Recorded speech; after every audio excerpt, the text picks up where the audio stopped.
নমস্কাৰ, মই আজি এখন ব্ৰইলাৰ ফাৰ্মত উপস্থিত হৈছোঁ। স্বাগতম জনাইছোঁ আপোনালোকক এই ভিডিঅ'টোলৈ। এইখন এখন কণ্ট্ৰাকচুৱেল ব্ৰইলাৰ ফাৰ্মিং। আহক আমি ইয়াৰ গৰাকীৰ বিষয়ে কিছু জানো। আপোনাৰ এড্ৰেছটো দিব প্ৰথমতে। মোৰ ঘৰ হ'ল দক্ষিণ গাঁৱৰ অন্তৰ্গত পলাশবাৰী সমষ্টিৰ বৰতাৰী অঞ্চলত ঘৰ। ফাৰ্মখনৰ কেপাচিটি কিমান? হয় 1400, ইয়াতে 1400 বাৰু। আৰু ঘৰটো আপুনি কিহৰ দ্বাৰা বনাইছে? ঘৰটো খেৰেদি, তাৰপিছত ওপৰত চিট কৰি দিয়া আছে আৰু আপোনাৰ কিমানমান খৰচ পৰিছিল টোটেল ঘৰ আৰু বেলেগ তেনেকুৱা কিবা খৰচ? ঘৰ বুলি ক'লে ইয়াতে আচলতে আমাৰ দ ঠাইবিলাক দ না, সেইকাৰণে কি মাটি বুলিব লাগে। টোটেল প্ৰায় 2 লাখ। কিমানমান বহল আছে ইয়াত ঘৰটো? বহলটো আপোনাৰ 26 ফুট আছে আৰু দীঘলটো 70। আপোনালোকে চাব পাৰে ঘৰটো এনেকুৱা।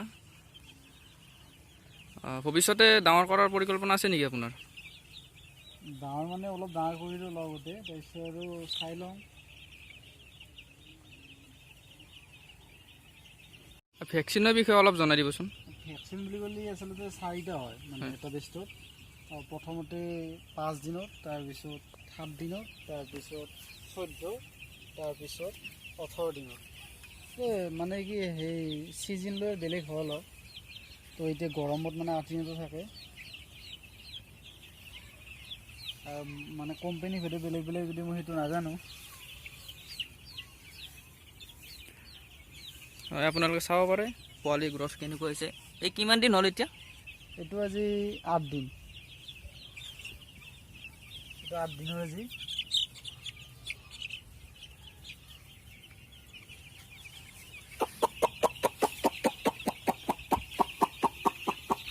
এনেকৈ মাতিলে তাৰমানে পোৱালিবিলাক দৌৰি আহি। এইটো এটা পদ্ধতি আৰু।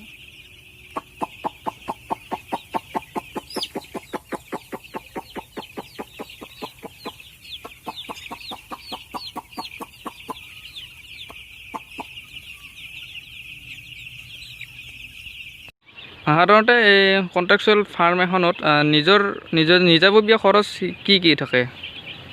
নিজাববীয়া খৰচ বুলি ক'লে সাধাৰণতে ঘৰটো বনাব লাগে, তাৰপিছত এই বাচনবিলাক, দানাৰ বাচন, পানীৰ বাচনবিলাক কিনিব লাগে, তাৰপিছত লাইনৰ খৰচটো নিজা, তাৰপিছত ইয়াতেতো পেষ্টক আছে, টো পাৰিব লাগে, সেইখিনি আৰু। তাৰ বাহিৰে বাকী আৰু কোম্পানীয়ে বহন কৰে? হয় হয়। জানিবলগীয়া কথা আছিল, আপোনাৰ সকলো খৰচ যাই পেলাই মাহেকত আয় কিমানমান হয় আপোনাৰ? আচলতে মাহেক বুলি কথা নাই, এইটো যেতিয়া বেছ 40 দিনত উঠে, মানে কি এটা নিৰ্ধাৰিত হেৰি নাই, এইটো ৰিজাল্টটো লৈ কথা হয়। এইটো মানে কি আমাৰ কোম্পানীৰ আণ্ডাৰত যিহেতু এইটো হেৰি থাকে, কষ্টিং এটা থাকে, তো কষ্টিংটো হৈ দিয়া থাকে। সেই কষ্টিংটোত মানে ডাউনত যদি আমি উঠাই দিব পাৰোঁ মালটো, তেতিয়াহ'লে আমাক বেছিকৈ দিয়ে, আৰু ইয়াতো নিৰ্ধাৰিত নাই। তাতকৈ যদি আমি ওপৰত মানে খৰচতকৈ যদি আমি মানে কি বিক্ৰী কৰাতকৈ যদি খৰচ বেছি হয়, নিশ্চয় আমি পইচা নাপাম। চ' তেনেকৈ হেৰি নাই একো, মানে এইটো নিজৰ ওপৰত যিমান কমত ওলাই দিব পাৰোঁ, সেইমতে আমি পইচাটো পাওঁ। চ' পাৰ কেজি হিচাপত মানে থুলমূলকৈ ভাবিলে 1000 পোৱালি পুহিলে কিমানমান আহিব আৰু মাহেকত? সেই মই তাকে কৈছোঁ, মানে মাহেক মানে কি আৰু প্ৰায় 2 মাহ লাগি যায় এটা বস্তু, মানে 40 দিন 45 দিন উঠাতে লাগে, বাকী আৰু চাফ চিকুণ কৰোঁতে বাকীখিনি 15 দিন।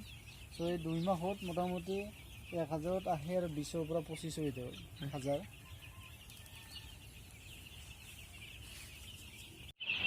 আপোনাৰ এই ফাৰ্মখনত কিমানমান খৰচ গৈছে? খৰচ কিমানমান বুলি ক'লে এনেইতো মোৰ বহুতে গৈছে, কি মানে আমাৰ ইয়াতে যিহেতু দ ঠাই, ইয়াতে আধা পইচা মাটিতে গুচি যায়। মানে মাটি গলিছোঁ বহুত, প্ৰায় 50,000 টকা মাটিতে গৈছে। এনেকৈ মিলি গোটেই মিলি মানুহ হাজিৰা বাঁহ চব কিনিব লাগে, চ' প্ৰায় 1.5 লাখ টকা গৈছে। আৰু যদি কিছুমানৰ বাঁহ চাহ ঘৰতে আছে, বন কৰা মানুহ ঘৰত আছে, মাটি তুলিব নালাগে, বহুত কম খৰচতে পাৰি আৰু। এইবিলাক কিনিব লাগে, নেট টেট আপোনালোকে দেখা পাইছে, নেট কিনিব লাগিব, ঘৰটো খেৰৰ বা পলিথিনৰ সেনেকৈ বনাব।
কিছুমানে যদি ভাবি আছে যে কণ্ট্ৰেকচুৱেল ব্ৰইলাৰ ফাৰ্মিং কৰিম বুলি আপোনালোকে কৰিব পাৰে। এনেকুৱা